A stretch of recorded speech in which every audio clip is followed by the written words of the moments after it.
I'd like to start my presentation with a picture of my grandfather in his garden. It is his interest in plant collecting that has fascinated me since childhood. His photo books were full of pictures of special plants, and through him, my fascination for collecting and planting, and the adventure by doing so, grew. Plant hunting had its rise in the Victorian age. It is essentially the hunting of plants for research, for cultivation, or as a hobby. Botanical gardens and cabinets are living collections of plant hunting in the past. What fascinates me is the plant hunter's sense of adventure and the cabinets in which they kept everything. Here we can see a picture of it. If we look at the Paradis map in my pixel, we can see that the area was initially an oak birch forest. Then it became a heather landscape and was finally transformed into a coniferous forest. Infiltration was compromised. My project is about reconnecting people, water and nature by turning the process.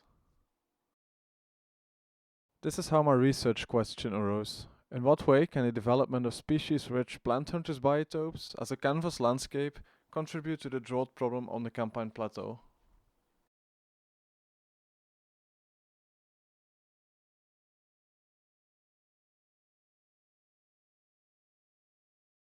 Here we can see the concept in the model.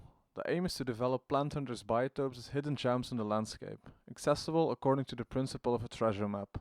Man, water and nature are reconnected. People are searching for lost paradises, or les paradis perdus. I placed a cross-shaped pilot project in the Dilsers Bos because this area contains many gradients. It forms the intersection between four different flanks and a valley, which allows for a great species diversity. Each flank is a fundamentally different world, which refers to the diversity of plant hunting. The aim is to design a landscape like a canvas on which plant hunters can work. We are also setting up a community with researchers from the ProWater project, among others. What we will organize is open working days for the management of these biotopes, and so the places will also become a knowledge place for the future. Of course, management is necessary. If nothing is done, the oak birch forest will develop again. Water infiltration will again be compromised. What will be done in concrete terms is to remove the unwanted natural vegetation so that only desirable species will grow.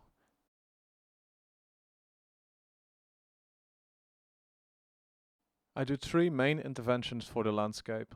First, I developed a water system, then species are grafted onto it, and finally, the preservation of the system is essential. My project forms the key between these three principles.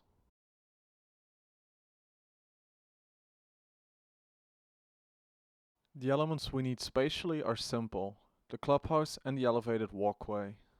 Here we can already see the clubhouse with its underground greenhouse at its heart and the database in the tower. We also see the simple wooden structure of the main food pot. Both elements will be explained in more detail on the panels. Now the process is depicted. First, the clubhouse is developed as a central point from which everything originates. The first main infiltration bowl is also dug. Then the contour of the area is cut so that it can already function and is accessible. Transitional vegetation is planted. Then they descend from that contour into the valley. They cut in strips perpendicular to the contour. We see that the boils on the slope are also dug. Now there are four wells on four flanks in the area. We also see that everything is designed according to the landscape. The swales follow the contours of the area. Finally, this led to this plan. We now see that the cascade system has been developed. Different types of soil and humidity determine four worlds, which will be discussed later. The routing through the project is as follows. First, one walks directly to the clubhouse, and then via the circular path one discovers the entire area. On the section, we see how the clubhouse looks over the area like a telescope or tower, and how a path runs around the area between the transitional area and the open biotope. The water system also has different meanings in each world, depending on what the species need.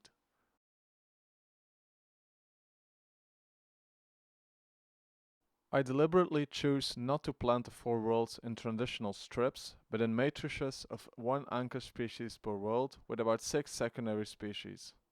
As mentioned before, I consider my project as a canvas for plant hunters.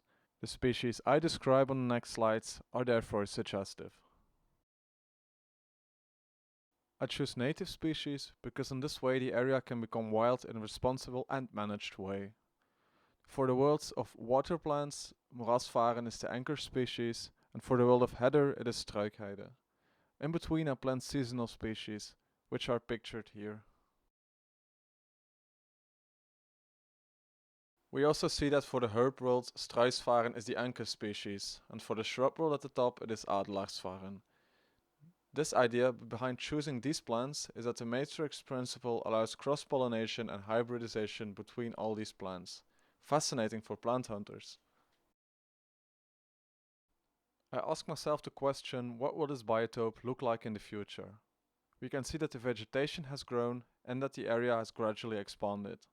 The slopes are becoming increasingly overgrown because the soil has become more humid. A fantastic enclosed biotope and a monotonous landscape has come into being. This pilot project will be expanded in the following decades. More sites will be transformed into plant hunters' biotopes. And if we zoom out, we can see that a network of hidden gems has been created, which are accessible according to the principle of a treasure map. The discovery of these enclosed biotopes has become an adventurous quest. To conclude, we see that the development of plant hunters' biotopes has led to the formulation of an answer to the drought problem, but that the project also works on a socio-economic and social level. We can conclude that the process has been reversed. A managed wild area has been created, which in the next decades can be managed to become a fantastic plant hunters' biotope.